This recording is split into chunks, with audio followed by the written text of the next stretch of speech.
Welcome back to my channel and welcome to Japan travel series. ये है episode 2। पहला episode मैंने बनाया था पूरा वीजा का प्रोसेस डिटेल में समझाते हुए। अगर आपने वो नहीं देखा है तो जाकर देख लीजिए फटाफट। एंड ये वीडियो जो होने वाला है ये है प्योर डूज एंड डोंट्स के ऊपर। सो एक रिक्वेस्ट है before we start the video, please इस वीडियो को फास्ट फॉरवर्ड मत करिएगा, कोई इन्फॉर्मेशन स्किप मत करिएगा। मैं पूरी कोशिश करूंगी बिल्कुल शॉर्ट वीडियो बनाकर बिल्कुल क्रिस्प इन्फॉर्मेशन देने की। सो कुछ भी स्किप मत करिएगा। So let's start this video.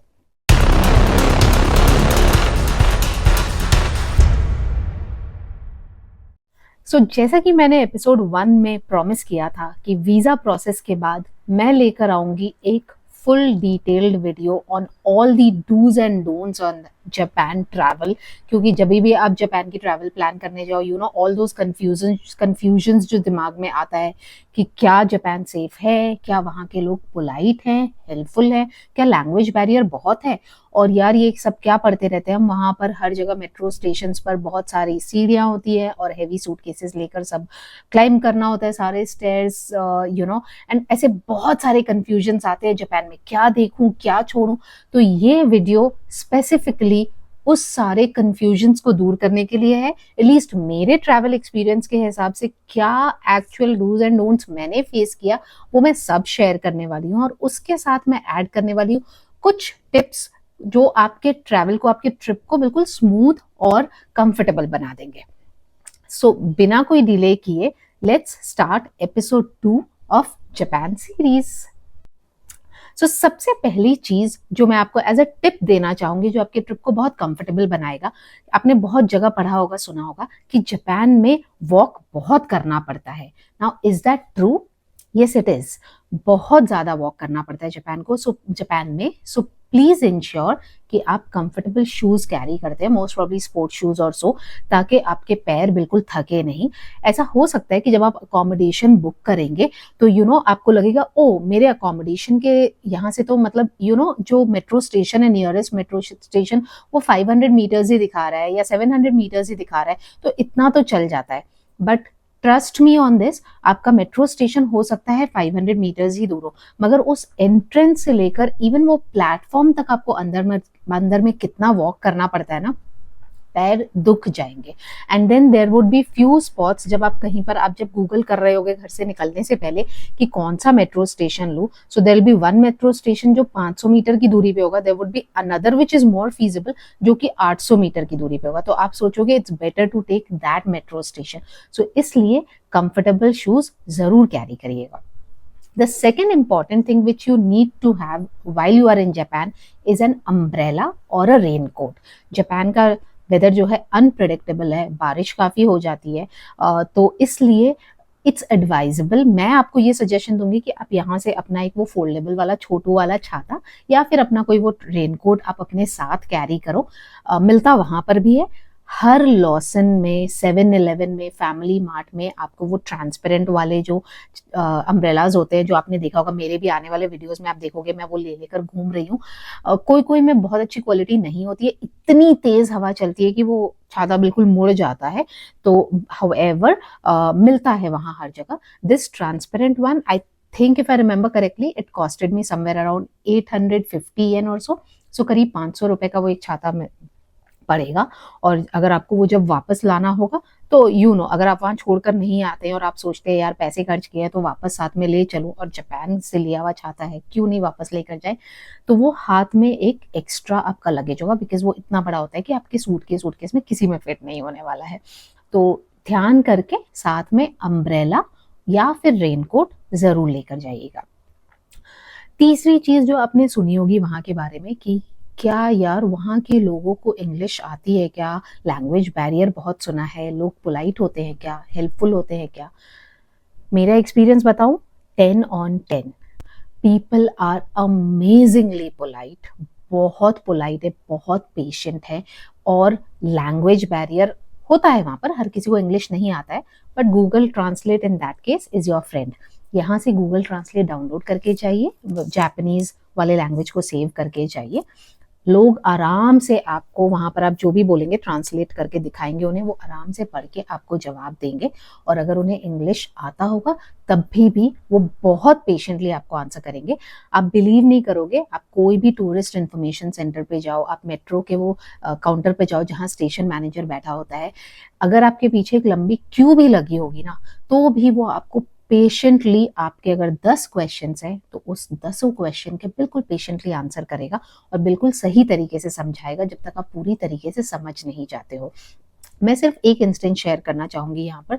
मैं अगर सारे इंस्टेंसेस बोलने लगी तो उसके लिए मुझे एक अलग वीडियो बनाना पड़ेगा, बट एक इंस्टेंस है जो वर्थ मेंशनिंग है। मैं एक मेट्रो स्टेशन पे खड़ी थी और मैं अपने डेस्टिनेशन के लिए ट्रेन का वेट कर रही थी, और उसी टाइम वहां पर अनाउंसमेंट हुआ कि 2 ट्रेन आ रही हैं कोई, and I kind of got confused कि कौन सी ट्रेन है जो मुझे अपने डेस्टिनेशन के लिए लेनी चाहिए। सो मेरे पीछे ही वेंडिंग मशीन लगा हुआ था। एज यू नो, जापान में जगह जगह पे वेंडिंग मशीन है, तो वहाँ वेंडिंग मशीन लगा हुआ था और वहाँ की एक जो हाउस कीपिंग स्टाफ थी वो रीफिल कर रही थी वेंडिंग मशीन को। So I just went and asked her कि यू नो मैं यहाँ जाना चाह रही हूँ, तो इनमें से कौन सा ट्रेन है जिसमें जो मुझे बोर्ड करनी चाहिए। Now she did not know English.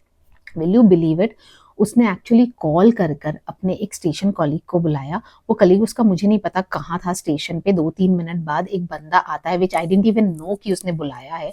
I C a person walking और जाकर उससे बात कर रहा है, and then he comes to me and he asks me, या you had some doubts, what do you want to know, tell me, I can help you. And then फिर मैंने उससे पूछा और उसने मुझे इन्फॉर्मेशन दी कि ये ट्रेन बोर्ड कर लो। तो इस लेवल तक वो लोग जाते हैं हेल्प करने के लिए। सो एकदम बिंदास होकर जाइए, कहीं पर भी घूमने का कोई कुछ भी कंफ्यूज होने का कुछ वो नहीं है। People are very helpful, very helpful. Google translate रख लीजिएगा बस पास में। Moving on to the next one कि आपने बहुत सुना होगा कि जापान में यार कहीं पर भी ना डस्टबिन्स नहीं है, गार्बेज बिन्स नहीं है। ये ऐसा होता है क्या? कभी कहते हैं इतना क्लीन है ये है, तो ऐसा तो हो नहीं सकता कि गार्बेज बिन्स नहीं होगा।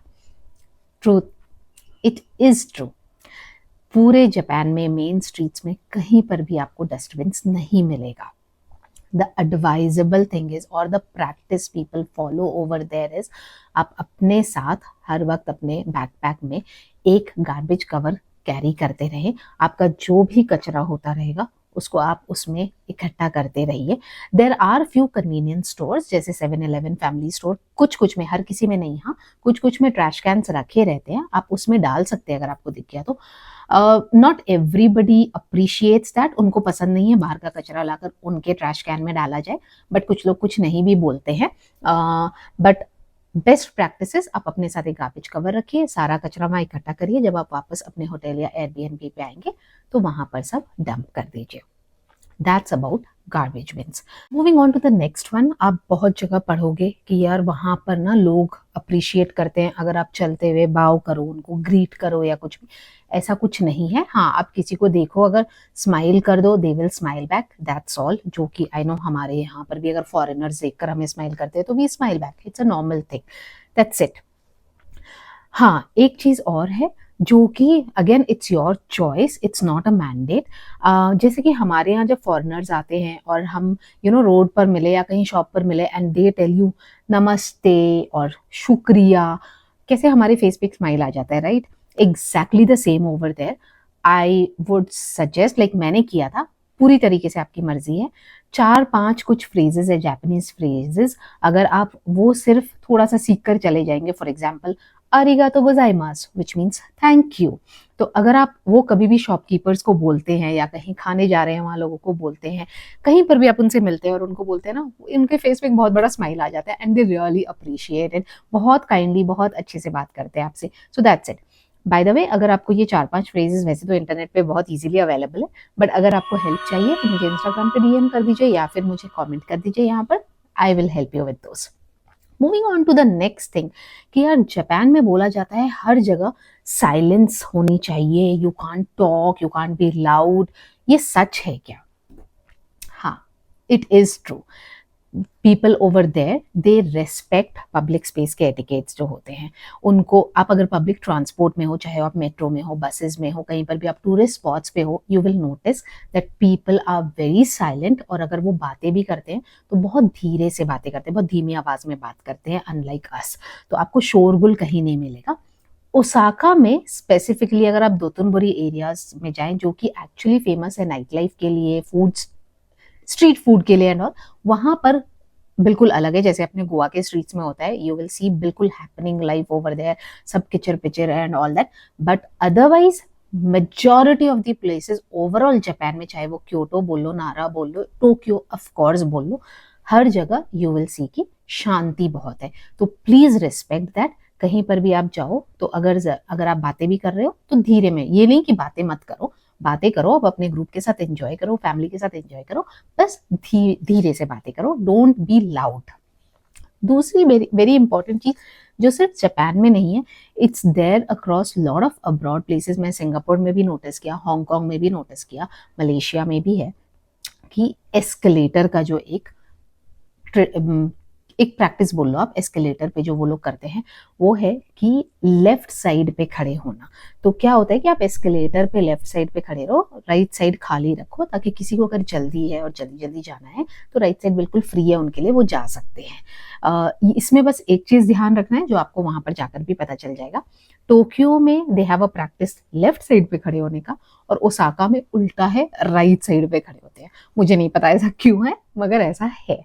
तो ये एक हैबिट है जो कि अच्छा होगा अगर हम भी फॉलो करें, ताकि इनकन्वीनियंस नहीं हो। वहां के लोग फॉलो करते हैं, तो आप, बहुत सारी चीजें ऐसी है कि आप उनको देख देख कर ना वहां पर ऑटोमेटिकली फॉलो कर लोगे, आपको नहीं पता चलेगा, सीरियसली।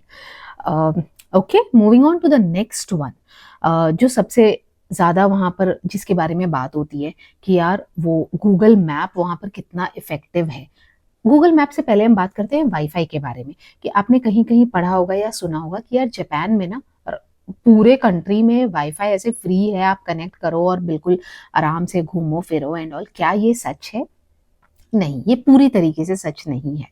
एक ऐप है जो आप वहां जैसे ही पहुंचोगे तो वो आपके वाईफाई वाले सारे जो नेटवर्क ऑप्शंस आते हैं उसमें आएगा, आपको ये ऐप डाउनलोड कर लेना होगा। ये मैं यहाँ पे स्क्रीन पे दिखा दे रही हूँ, जापान ऑटो कनेक्ट वेब करके है। तो इसको आप डाउनलोड कर लोगे तो क्या होता है, आप कहीं पर भी चल कर जा रहे हो तो उस पूरे रास्ते में जहां जहां फ्री वाईफाई अवेलेबल है, जिस जिस शॉप ने ओपन किया हुआ होगा, वो आपको शो करेगा। मगर उसका जो स्ट्रेंथ है, बैंडविड्थ का जो वो है, वो उतना इफेक्टिव नहीं होता है ना, क्योंकि जापान में गूगल मैप्स हमारे बेस्ट फ्रेंड होते हैं। We are completely dependent on internet. तो इसलिए मैं ये सजेस्ट करूंगी कि या तो अगर आपका यहाँ का इंटरनेशनल रोमिंग का पैकेज बहुत ही ल्यूक्रेटिव है, बहुत फीजिबल है, तो आप उसे ही एक्टिवेट करा के जाइए, it works well over there. और या फिर आप एयरपोर्ट पे जैसे ही लैंड करेंगे, आप वहाँ का कोई भी सिम विथ डेटा प्लान, या फिर आप जो पॉकेट वाईफाई होता है वो ले सकते हैं। बट इंटरनेट जरूर रखिए अपने पास, because you will be completely dependent on that. Subways, metro station, ये सब में बहुत जरूरत पड़ता है, तो ये बात ध्यान रखिएगा। Now moving on to Google Maps, कि क्या वो सही से काम करता है? वो सही से नहीं, वो बिल्कुल नेक्स्ट लेवल पे काम करता है। आपको वो बिल्कुल स्टेप बाय स्टेप, मतलब एक बोलते हैं ना वो बेबी को जो स्पून फीडिंग वाला चीज होता है, वो बिल्कुल वैसे काम करता है।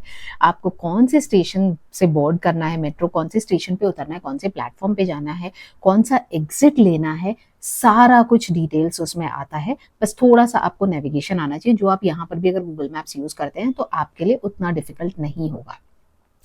अभी आप पूछोगे कि यार वो मेट्रो स्टेशन का जो सब बोलते हैं, वो जो ट्रांसपोर्ट सिस्टम का मैप है, वो पूरा वो स्पाइडर वेब जैसा होता है, बिल्कुल मकड़ी के जाल जैसा, और बिल्कुल कंफ्यूजिंग होता है एंड ऑल। हाँ, आप अगर पूरा का पूरा मैप ऐसे खड़े होकर देखोगे ना तो बहुत कंफ्यूज हो जाओगे, रेड येलो सब कलर्स के सब तरफ जाते हुए लाइंस होंगे एंड ऑल। बट अगर आप फोकस करोगे कि आप कौन से स्टेशन से पे हो और आपको कहाँ जाना है, या आप गूगल भी कर लोगे और वो आपको स्टेशन बता देगा, तो आप अगर सिर्फ अपना वो रूट देखोगे, वो आपको बहुत इजीली, बहुत सही तरीके से आपको एक्सप्लेन किया हुआ रहता है कि आप कहाँ से कहाँ जा सकते हो। और अगर आप ये लाइन लेते हो इस स्टेशन से, तो ये वाला रूट है जो आप फॉलो करोगे। और अगर आपको दूसरा लाइन लेना है, क्योंकि वहां सबवे है, जेआर पास है, बट बहुत इजी, जेआर लाइन है सॉरी, तो वो बहुत इजीली, बहुत सही तरीके से एक्सप्लेन किया हुआ रहता है। उसके बाद भी अगर आपको समझ नहीं आए ना, तो लोकलाइज तो है ही है, बट मेट्रो स्टेशन पे जो काउंटर्स बने हुए हैं, जो स्टेशन मैनेजर्स हैं, आप बिंदास होकर उनसे जाकर पूछिए, बिल्कुल डिटेल में, बिल्कुल सही तरीके से एक्सप्लेन करते हैं। So don't worry about it at all, बिल्कुल भी डरने की जरूरत नहीं है, बिल्कुल आसान है, बिल्कुल डुएबल है, ट्रस्ट मी ऑन दिस।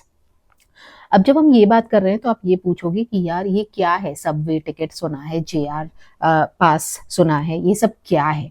तो बहुत ज़्यादा डिटेल्स तो मैं अपने ऑनगोइंग वीडियोस में, आने वाले वीडियोस में मैं बताते रहूंगी, बट आपको एक चीज़ इतना बता देती हूँ कि अगर आप मेजर मेजर सिटीज़ कवर कर रहे हैं लाइक टोक्यो, क्योटो, ओसाका, ये सब कवर कर रहे हैं, तो ट्रस्ट मी JR पास की ज़रूरत नहीं पड़ेगी आपको। एक सबवे टिकट आता है 48 hours, 72 hours, different different timelines के, डिपेंडिंग ऑन आप कितने दिन रुक रहे हो। तो मैं 4 दिन टोक्यो में थी, तो मैंने 72 आवर्स वाला ले लिया था। इट्स अनलिमिटेड राइड्स, 72 आवर्स के लिए आप जितना भी सबवे ट्रेन यूज कर लो, that ticket will work for you. बहुत ज़्यादा काम की चीज़ है, वो ज़रूर ले लीजिएगा। मैं उसका एक पिक यहाँ डाल दे रही हूँ, आप देख लीजिएगा।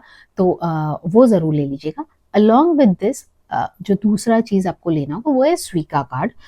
स्वीका कार्ड आप वो भी रख लीजिए, तो जहाँ भी सबवे टिकट नहीं चले वहाँ स्वीका कार्ड आराम से चल जाएगा। You will be sorted with this. Now if you have to travel from Tokyo to Kyoto और बाकी जगहों पे जाना है, तो क्या लेना चाहिए, कौन सा टिकट लेना चाहिए, मेरे आने वाले वीडियोस में मैंने सब कवर किया है। तो वो वीडियोस जब आप देखेंगे तो आपको पता चलेगा कि बेस्ट पॉसिबल, बेस्ट रेट पर कौन सा टिकट है और कहाँ से लेना है, और वो कहाँ कहाँ आपको आप ट्रैवल कर सकते हो उस टिकट से, वो सारा कुछ मैंने कवर किया है। सो बेल आइकन को हिट करना मत भूलिएगा, मेरे आगे के वीडियोस आप मिस ना कर जाओ अगर आपको सारी डिटेल्स चाहिए तो। So now moving on to the next one. अच्छा, ये सबवे टिकट आप कैसे लोगे? तो ये आप यहाँ से भी क्लूक पे परचेज कर सकते हो, और वहां जाकर आपको QR कोड स्कैन करना होता है और आपका टिकट आ जाता है आपके पास, और नहीं तो आप सीधे वहां जाकर ही ले सकते हो। That is, both options are there. मैंने यहाँ से क्लूक से ले लिया था वो। अगर आपको अभी तक के इसमें कोई भी क्वेश्चन है तो प्लीज कमेंट सेक्शन में क्वेश्चन पूछ लीजिएगा, मैं आंसर कर दूंगी। अदरवाइज आप मेरे इंस्टाग्राम ID पे DM कर सकते हैं, I will answer about that as well. Moving on, let me check if I have missed something else. Okay, 7-Eleven, as we know, 7-Eleven या Family Mart या Lawson, वहाँ पर जो है specifically Lawson and 7-Eleven, I would say they are your life saviors. अगर आपको ready to eat खाना चाहिए, अगर आपको कोई भी तरह के ड्रिंक्स चाहिए, अगर आपको कोई भी ग्रोसरी आइटम चाहिए, अगर आपको सिम कार्ड के टॉपअप्स चाहिए, सब कुछ वहाँ मिलता है। यहाँ तक कि वहाँ पर वेजिटेरियंस के लिए भी कुछ कुछ ऑप्शंस रहते हैं, थोड़ा सा देख कर लेना होता है। आपको गूगल ट्रांसलेट बहुत काम आता है। कोई भी चीज़ आप परचेज कर रहे हो तो उसके इंग्रेडिएंट्स पे आपको अगर चेक करना है तो गूगल ट्रांसलेट में कैमरा ऑप्शन है, आप वो उस पर फ्लैश करिए और वो आपको सारे इंग्रेडिएंट्स इंग्लिश में बता देगा। मैं वेजिटेरियन हूँ तो मैंने तो वैसे ही सर्वाइव किया वहाँ पर, बट बहुत अच्छे ऑप्शंस है। Moving on to the next one, एक बहुत इंपॉर्टेंट पॉइंट, क्वेश्चन हमारे दिमाग में आता है कि यार मैं जापान, क्या पूरा जापान कवर कर सकता हूँ, क्या कवर करूँ, क्या छोड़ूं, क्या नहीं। तो मैं आपको एक चीज बता देती हूँ कि जापान जो है ना बहुत ह्यूज है, बहुत ह्यूज है। तो एक बार में सब कुछ कवर करना, I don't think it's possible. एक मिनिमम 10 डेज का ट्रिप तो आपको प्लान करना ही चाहिए। आई वुड सजेस्ट कि अगर आप वहां तक जा रहे हो, इतने पैसे खर्च करते हो, तो कम से कम 10 से 12 डेज का ट्रिप प्लान करिए। मेजर मेजर सिटीज कवर करिए। मैं कहाँ कहाँ गई थी, मैं सब वीडियोस रिलीज करने वाली हूँ, Tokyo, Kyoto, Osaka. Trust me, 10 days में भी आप हर सिटी का सारा अट्रैक्शंस नहीं कवर कर पाओगे। There is so much. Like Osaka में एक यूनिवर्सल स्टूडियो ही इटसेल्फ 1 डे पूरा का पूरा ले लेता है। टोक्यो डिज्नीलैंड में डिज्नीलैंड है, डिज्नी सी है।